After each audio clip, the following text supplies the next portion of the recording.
বলেনি, বলেছে? জি। তো বাবাজি মুসলমান সোনামানিক মুসলমান, আর কত ঘুমাবা, তাড়াতাড়ি জাগ্রত হও, একদিন তোমার বাড়ির ভিতরে ঢুকে তোমাকে গুলি করে মারবে। তখন কি করবা? কিছু করার থাকবে? জি। আজ যদি এই বিলটাকে যদি পাস করে দেয়, না পারবেন মসজিদে নামাজ পড়তে, না পারবে মুসলমানদের আপনার মানুষের আপনার কবরস্থানে দাফন করতে, না পারবেন আপনার কিনা গুরুস্থানে আপনার যেতে, বাবাজি মুসলমান এই জায়গাগুলো যদি তাদের হাতে পৌঁছে যায়, তো প্রত্যেকটা মুসলমানকে আপনার রাস্তার কুকুর হয়ে তাদেরকে মারতে হবে, রাস্তার কুকুর হয়ে তাদেরকে মরতে হবে। ব্রাদার ইসলাম মুসলমান, তোমরা জাগ্রত হও, দিলে হৃদয় দাও। আরে 1 ঘন্টা যদি বাঁচতে হয় তো সিংহের মাসের বাঁচো, 1000 বছর ওই বাঁদর মতো ঘরে লুকিয়ে থেকে বেঁচে লাভ নাই। 1 ঘন্টা যদি বাঁচতে হয় তো সিংহর বাসের মতন বেঁচে থাকো, ওটাই আল্লাহর কাছে বাবাজি পছন্দনীয় হবে। জোরে বলো সুবহানাল্লাহ। নবী আগে না কোরআন আগে, নবী আগে না নামাজ আগে? বুঝবেন ভালো করে, কথাগুলো বুঝেন, মাথা সেভ করেন, কাজে দিবে। আমাদের বাবাজি ঈমান আকীদা আগে দরকার আছে। আজ মুসলমানদের পরিস্থিতি কি হয়েছে দেখেছেন?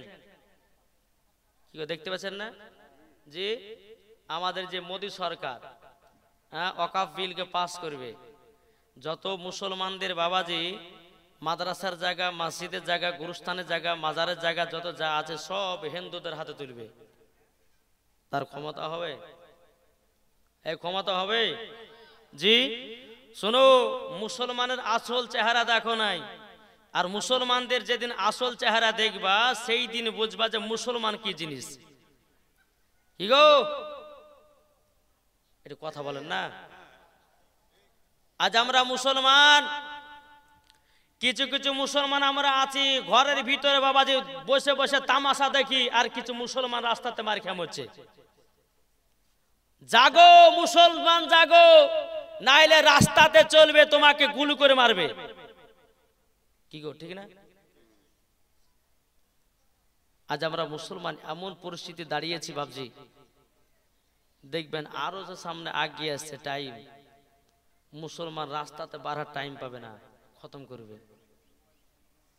ইমাম হুসাইনকে শহীদ হয়েছিল কারবালাতে ইসলাম জিন্দা করার জন্য, কোরআন হাদিসকে জিন্দা করার জন্য।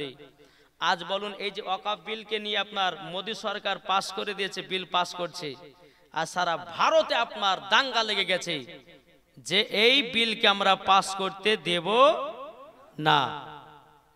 প্রত্যেকটা জায়গাতে মিছিল আন্দোলন হয়েছে। বাবাদে মুসলমান আমরাও আপনার করেছি মাশাআল্লাহ। আবার 17 তারিখে বোধ মিছিল আমাদের লালবাগে যাবে, আলহামদুলিল্লাহ মাশাআল্লাহ। তবে আমরা মিছিল বের করব, কাউকে মারধর করে নয়। ইসলাম মানে কি? ইসলাম মানে হলো শান্তি, কাউকে মেরে নয়। আমরা এটাই চাই সরকারকে, আমরা আইন মেনে চলতে চাই, বেআইনে আমরা চলতে চাই না।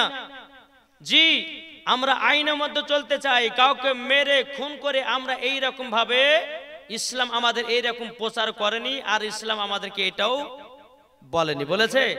জি। তো বাবাজি মুসলমান সোনামানিক মুসলমান, আর কত ঘুমাবা, তাড়াতাড়ি জাগ্রত হও, একদিন তোমার বাড়ির ভিতরে ঢুকে তোমাকে গুলি করে মারবে। তখন কি করবা? কিছু করার থাকবে? জি।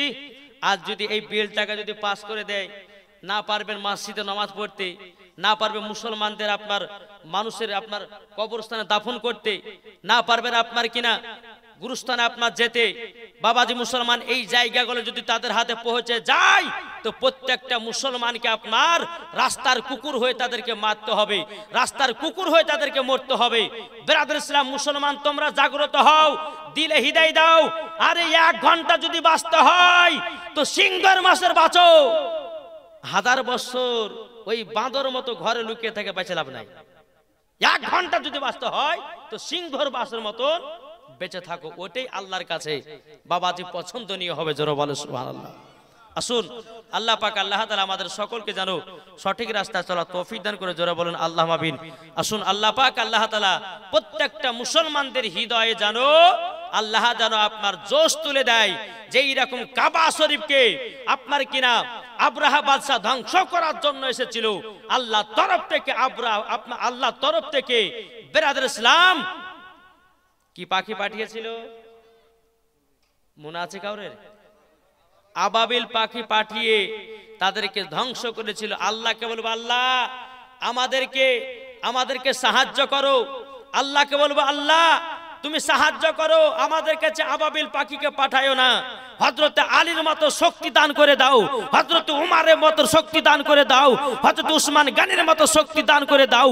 কারবালাতে ইমামে হোসাইন যুদ্ধ করতে নেমেছিলেন, সেই রকম শক্তি দিয়ে দাও যেন বেদিন কাফেরদের সঙ্গে জয় হতে পারে। নাকি বলছেন?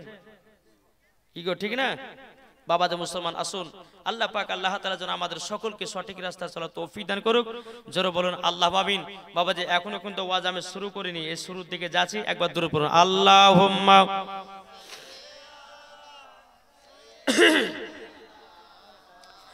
মাওলানা মুহাম্মদ ওয়া আলা আলিহি